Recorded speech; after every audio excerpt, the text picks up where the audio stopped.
अमेरिकी हमलों से बौखलाया ईरान, इजराइल पर बोला मिसाइलों से हमला। मिडिल की जंग अब अपने सबसे खतरनाक मोड़ पर पहुंच गई है। ईरान और इजराइल की टकराव की आग में अब अमेरिका भी खुलकर कूद चुका है।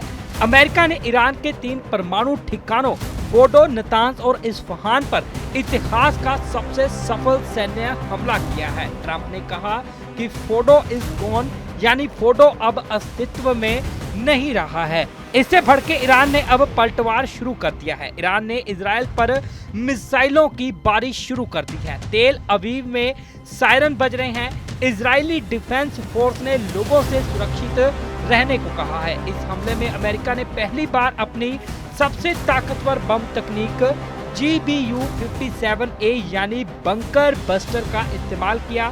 13,600 किलोग्राम वजनी ये बम इतने घातक थे कि 60 से 90 मीटर गहराई में बनी फोर्डो की न्यूक्लियर साइट भी ध्वस्त हो गई है।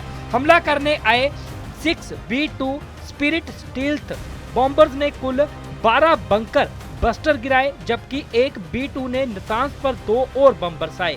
वहीं अमेरिकी नौसेना की पनडुब्बियों ने नतांज और इस्फहान पर 30 टॉम हॉक क्रूज मिसाइलें दागी। ट्रंप ने कहा, ईरान मिडल ईस्ट का सबसे बड़ा आतंकी समर्थक है। हमने ताकत दिखाई, अब वक्त है शांति का। लेकिन ईरान की प्रतिक्रिया इससे कहीं ज्यादा विस्फोटक रही। रिवॉल्यूशनरी गार्ड्स ने कहा, अब हमारे लिए युद्ध शुरू हो चुका है। उन्होंने जहां देखो मार दो। खामेनेई के प्रतिनिधि ने भी कहा, बहरीन में अमेरिकी नौसेना पर हमला करो और हामरूस और जल डमरू मध्य को बंद कर दो। ईरान के विदेश मंत्री अब्बास अरागची ने अमेरिकी हमले पर तीखी प्रतिक्रिया दी। उन्होंने सोशल मीडिया पर लिखा कि ईरान को अपने न्यूक्लियर ठिकानों पर हमलों के खिलाफ जवाब देने का पूरा वैध अधिकार है। हम अपनी संप्रभुता, हितों और जनता की रक्षा के लिए सभी विकल्प खुले रखते हैं। अरागची ने अमेरिका पर आरोप लगाया कि उसने संयुक्त राष्ट्र चार्टर, अंतर्राष्ट्रीय कानून और परमाणु अप्रासर संधि का उल्लंघन किया है। उन्होंने आगे कहा, आज सुबह जो कुछ हुआ वह न सिर्फ निंदनीय बल्कि इसके दूरगामी और खतरनाक परिणाम होंगे। हर एक संयुक्त राष्ट्र सदस्य को इस गैर कानूनी और आपराधिक हरकतों पर चिंता होनी चाहिए। ईरान के सर्वोच्च नेता अयातुल्लाह अली खामेनेई आमतौर पर ऐसे असाधारण हालात में राष्ट्र को संबोधित करते हैं, लेकिन इस बार स्थिति अलग है।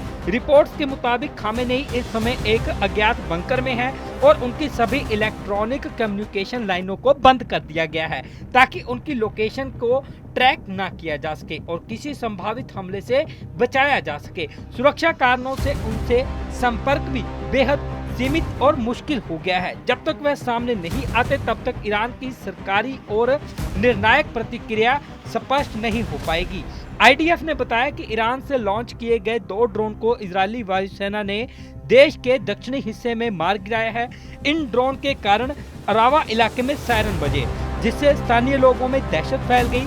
सैन्य सूत्रों के मुताबिक ड्रोन को ईरान से इजराइल पहुंचने में कई घंटे लगते हैं। इसका मतलब है कि ये हमले अमेरिकी हमले से ही पहले से ही लॉन्च किए गए थे। सऊदी अरब की nuclear and radiological regulatory commission ने कहा कि अमेरिका की ओर से ईरान के परमाणु ठिकानों पर किए गए हमले के बाद खाड़ी क्षेत्र में कोई रेडियो एक्टिव असर नहीं पाया गया। एक आधिकारिक बयान में कहा गया, राज्य और अरब खाड़ी देशों के पर्यावरण पर कोई रेडियोधर्मी प्रभाव नहीं पड़ा है।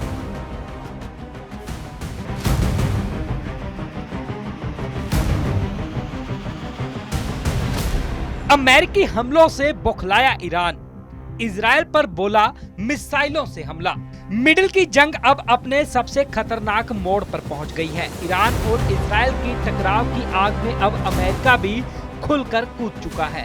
अमेरिका ने ईरान के 3 परमाणु ठिकानों फोर्डो, नतांज और इस्फहान पर इतिहास का सबसे सफल सैन्य हमला किया है। ट्रंप ने कहा कि फोर्डो इज गॉन, यानी फोर्डो अब अस्तित्व में नहीं रहा है। इससे भड़के ईरान ने अब पलटवार शुरू कर दिया है। ईरान ने इजराइल पर मिसाइलों की बारिश शुरू कर दी है। तेल अवीव में सायरन बज रहे हैं। इजरायली डिफेंस फोर्स ने लोगों से सुरक्षित रहने को कहा है। इस हमले में अमेरिका ने पहली बार अपनी सबसे ताकतवर बम तकनीक GBU-57A यानी बंकर बस्टर का इस्तेमाल किया।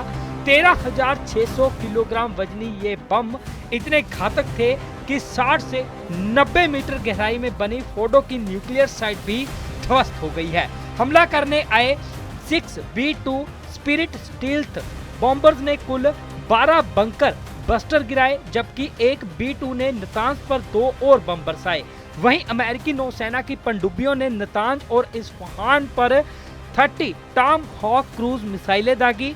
ट्रंप ने कहा, ईरान मिडल ईस्ट का सबसे बड़ा आतंकी समर्थक है। हमने ताकत दिखाई, अब वक्त है शांति का।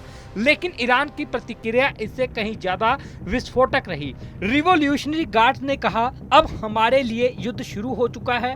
उन्होंने जहां देखो मार दो। खामेनेई के प्रतिनिधि ने भी कहा, बहरीन में अमेरिकी नौसेना पर हमला करो और हामरूस और जल डमरू मध्य को बंद कर दो।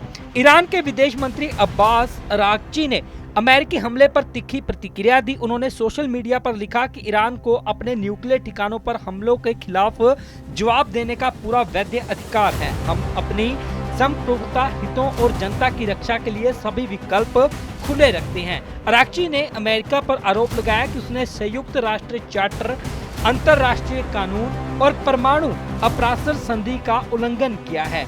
उन्होंने आगे कहा, आज सुबह जो कुछ हुआ वह न सिर्फ निंदनीय बल्कि इसके दूरगामी और खतरनाक परिणाम होंगे। हर एक संयुक्त राष्ट्र सदस्य को इस गैर कानूनी और आपराधिक हरकतों पर चिंता होनी चाहिए। ईरान के सर्वोच्च नेता अयातुल्लाह अली खामेनेई आमतौर पर ऐसे असाधारण हालात में राष्ट्र को संबोधित करते हैं, लेकिन इस बार स्थिति अलग है। रिपोर्ट्स के मुताबिक खामेनेई इस समय एक अज्ञात बंकर में है और उनकी सभी इलेक्ट्रॉनिक कम्युनिकेशन लाइनों को बंद कर दिया गया है ताकि उनकी लोकेशन को ट्रैक न किया जा सके और किसी संभावित हमले से बचाया जा सके। सुरक्षा कारणों से उनसे संपर्क भी बेहद सीमित और मुश्किल हो गया है। जब तक वह सामने नहीं आते तब तक ईरान की सरकारी और निर्णायक प्रतिक्रिया स्पष्ट नहीं हो पाएगी। आईडीएफ ने बताया कि ईरान से लॉन्च किए गए 2 ड्रोन को इजरायली वायुसेना ने देश के दक्षिणी हिस्से में मार गिराया है। इन ड्रोन के कारण अरावा इलाके में सायरन बजे, जिससे स्थानीय लोगों में दहशत फैल गई।